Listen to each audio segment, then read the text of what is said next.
In order to be or create the illusion that we're disconnected, we have to be connected. I understand that.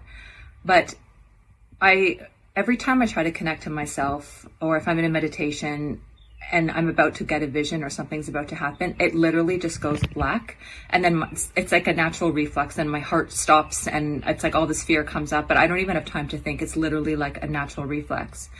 And I had a dream the other night that I couldn't start my car. And then when I did, it was completely black, and the GPS in my car wasn't working, and I couldn't get to where I was going because everything was black. There were no streetlights, like everything was just dark, and I couldn't get anywhere in Australia, and I had no clue where I was going or how to get anywhere.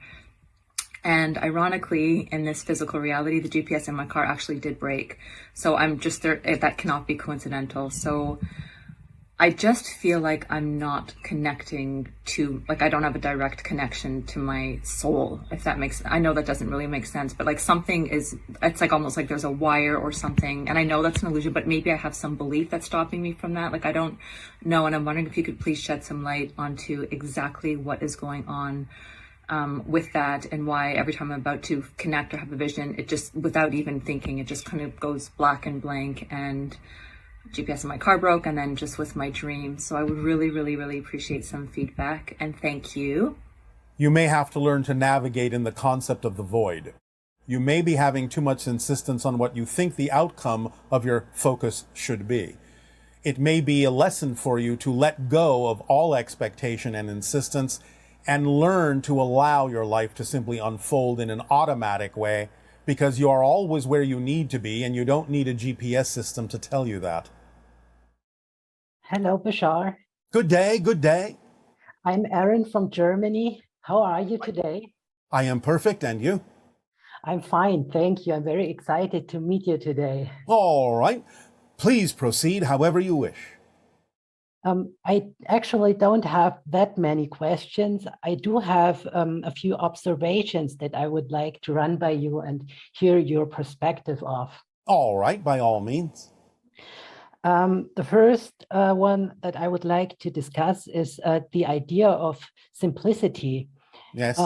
I have noticed that the deeper we go into a heart-centered experience of reality, the easier and the more simple our permission slips become. Absolutely. It's a process of refining and streamlining yourself and letting go of those things that are no longer relevant as you expand your consciousness. This is one of the major challenges of humanity, is to realize how simple things actually are, because you've been taught to focus on so many complicated details and have so many complicated thoughts that many of you miss the essential simplicity of the structure of existence, and how effortless and easy it can actually be when you truly begin to understand how things work. So by all means, head for simplicity. Yes, I have noticed it's as easy as taking a breath, inhale, yes, exhale, and I can choose whatever I wish to change into. So it's very liberating to have this simplicity in life. Absolutely. You may shift into whatever is truly relevant for the path you chose to be. Yes, absolutely. And it's very joyful. And very, yes, of course. Exciting. That goes hand in hand with it. It's a holistic system of experience. Indeed. The second observation is I have noticed recently that I have noticed the blending of nightly dreams and the daytime experiences is yes, really it's becoming one experience. Absolutely. Seamless. Yes, because physical reality is just a dream in a sense. And as you become more lucid in physical reality, you become more lucid in the dream state. And as you become more lucid in the dream state, you become more lucid in physical reality, and you start to really realize that it is just another type of dream. It's just that you have defined it as being something a little bit different. But as you say, the more you expand your consciousness, then those barriers dissolve between the two, and it really does become one experience, which is the way our civilization experiences it, which is why we say we are always dreaming and always awake, walking through a multidimensional dream simultaneously with absolute acute awareness. Yes, it's very joyful, and it's my highest excitement to blend these states. All right. And I'm doing it on a daily and nightly basis, and it's Yes. really, really wonderful way to experience. All right, reality. congratulations. Thank you. My final question already is about water. Yes. I had once a lucid dreaming experience where I asked about being shown the higher dimensional properties of water, and I was shown some type of northern light phenomenon. Can you tell me more about that? Well, everything in physical reality has, in a sense, an energetic form in spirit. And the energetic form of water is sort of similar to the idea of the northern lights in that it is a kind of plasma.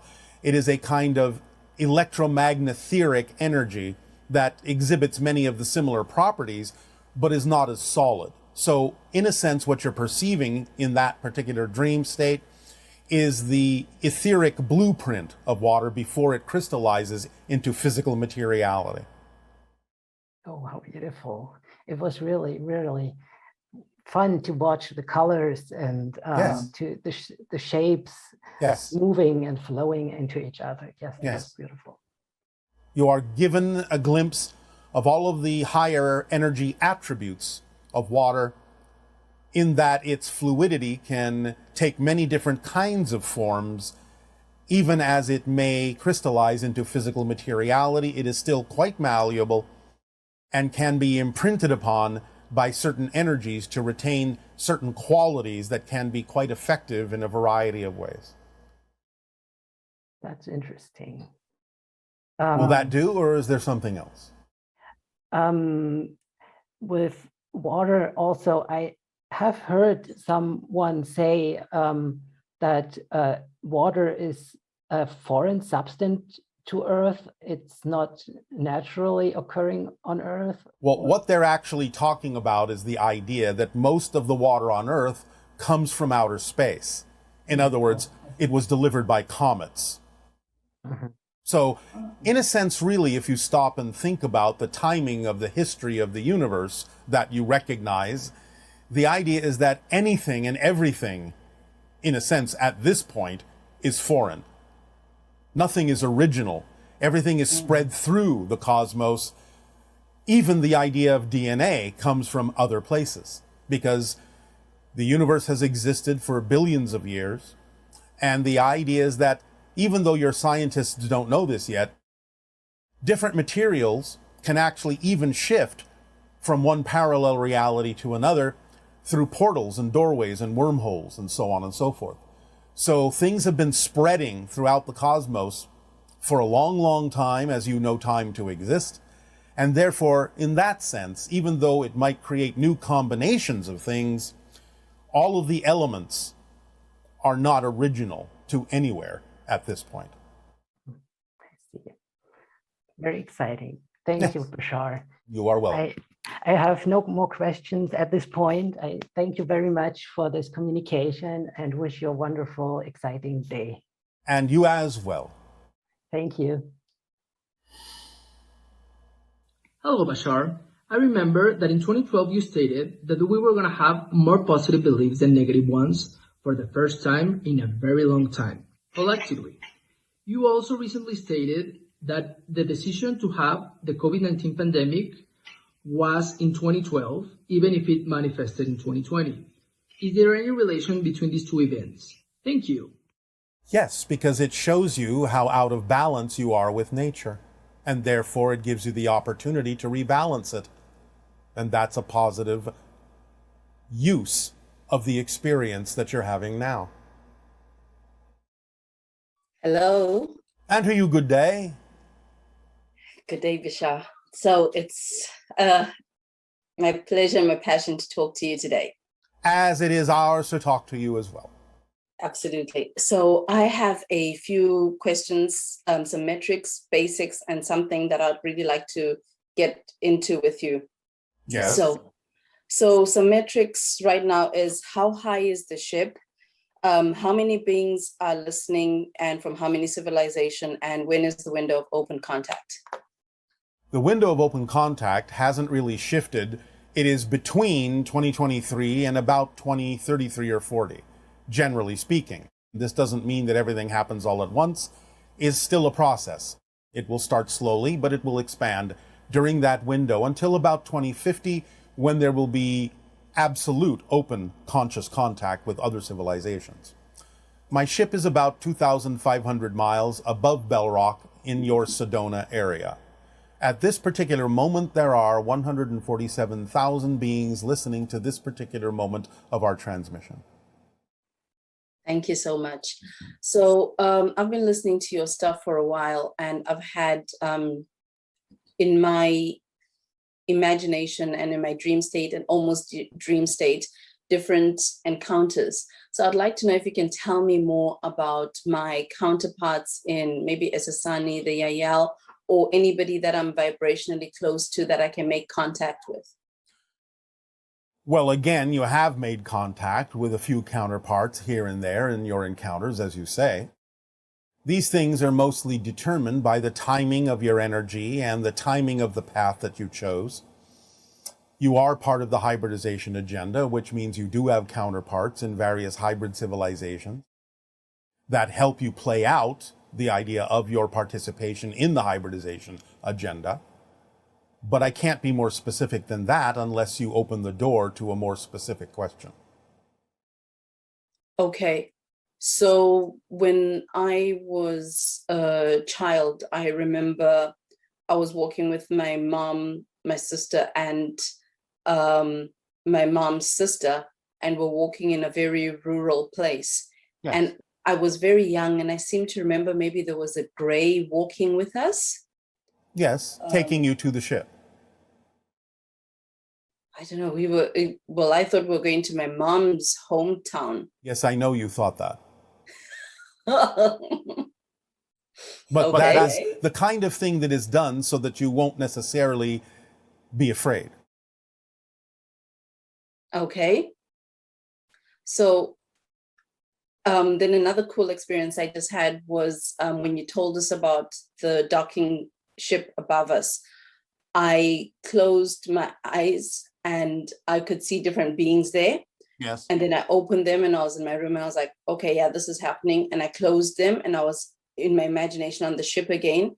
And there was a being that looked like a blob with lots of tentacles and two long ones that came straight up to my face. And I wanted to jerk back and I said, no, don't be afraid. And I stayed and it just came on and it seemed to say, oh, this is a earther. And then it just went on its way. Yes. This is one of the beings from what we have called the inside-out universe.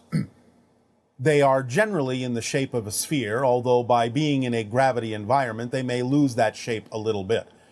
But they can extend and retract many different tentacles from their form. In their natural environment, they sort of roll around on the surface or the inner surface of the bubbles that exist in the gravitational fluid that replaces the idea of empty space in their dimensional reality. So you met one of them. Oh, great. And there was somebody who looked more like us, one head, two arms and stuff, but I couldn't see the face properly. And we seemed to have a very close connection, a male energy. Yes. Yes. Who was that? Was that one of my counterparts, or from which civilization was that?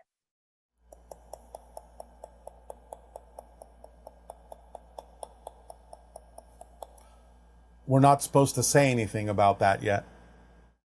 And the lady next to him kind of felt like a fairy, was maybe dressed like a fairy, maybe had a wand. That's an interpretation. Okay. A projection, a telepathic projection.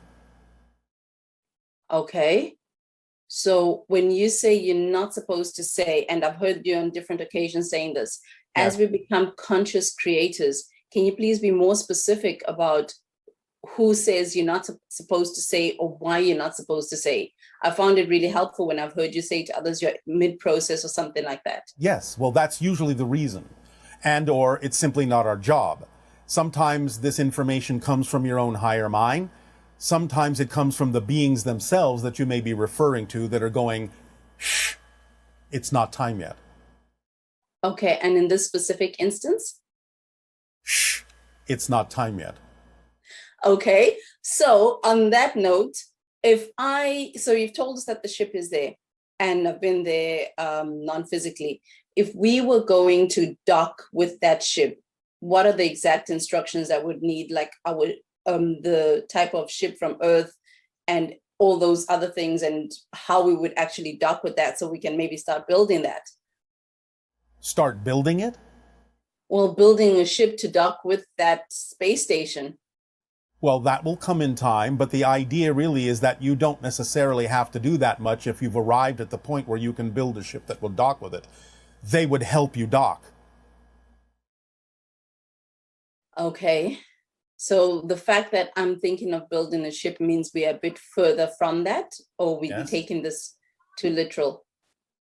No, it's not impossible to build a ship to dock with it, but you simply don't really have the technology yet, and you're not really ready psychologically yet. Okay. When the time comes, they will adjust themselves to allow you to dock. You won't have to do that much, except be of the vibrational state where it will be allowed. And how will we know? What are the signs or symptoms? Well, first and foremost, open contact has to begin, and it has to have proceeded to a certain point of awareness on your planet. Okay. We cannot spring everything on you at once. You have to take it a step at a time. Okay. I can understand that one. And how about the Yael, who are probably the first beings that we're going to be in contact with? No, on Earth, they are the first hybrid beings, not the first beings. Okay. So who are the first being for open contact? Possibly Pleiadian, but I cannot be certain at this time because it is not yet time for that to occur. There may be changes. So on Earth, if we're meeting somebody, we say this place, this date, this time, and we rendezvous there. Can we do that with them? Not yet, because again, you're not ready. We have had 3 occasions where people have asked for us to give a place and a time and a date to rendezvous. And in all 3 cases, as soon as they sensed we were approaching, they ran because their fears came up, because encountering the high vibration that we give off brought things to the surface that they were not ready to integrate into their consciousness. Okay, that's great. I know I'm not ready right now, but I think I'll be ready pretty soon. You will find out when the automatic timing occurs by simply following the formula that we have shared with all of you, because that doesn't leave anything relevant or important out of your life. By following your formula, you raise your vibration. By raising your frequency, you become more vibrationally compatible with the kinds of things you're referring to. Okay. That will be enough. That will be enough for today. Okay. Chat soon. Thank you so much. Also that you never were that person. My question is, why is it that ourselves and those who are close to us remember the past of the former version, especially if it is something that may not be preferred? Thank you for your time. Because it is still something you're creating in the present that is relevant. That's why. You create the history over and over and over in the present as long as elements of it remain relevant to the theme that you're choosing to explore. So even though you're not the same person and you don't have the same history, you are recreating something similar every moment as long as it remains relevant to your theme. Hello, Bashar. And to you, good day. Thank you so much. I just had a couple of questions, and thank you for being willing to interact with me. I appreciate it. It is our passion and our pleasure to do so. I was wondering if my daughter and or I are hybrids, and you may or may not be willing to answer that question. All humans are hybridized. There is no such thing as a human that is not. But you are not hybrids in the sense of the ones that live on spaceships. You are not hybrids in the sense of the ones that are created through the hybridization program. But many humans have had genetic alterations by having encounters in different layers of reality that hybridize you further. But the idea is that you are not the hybrids being created on the spaceships in the hybridization program, but you are part of the hybridization program that is going on Earth for the evolutional purpose of humanity. Thank you. Do I have a specific gift or one that needs to be remembered or awakened in this lifetime? Well, what are you passionate about doing?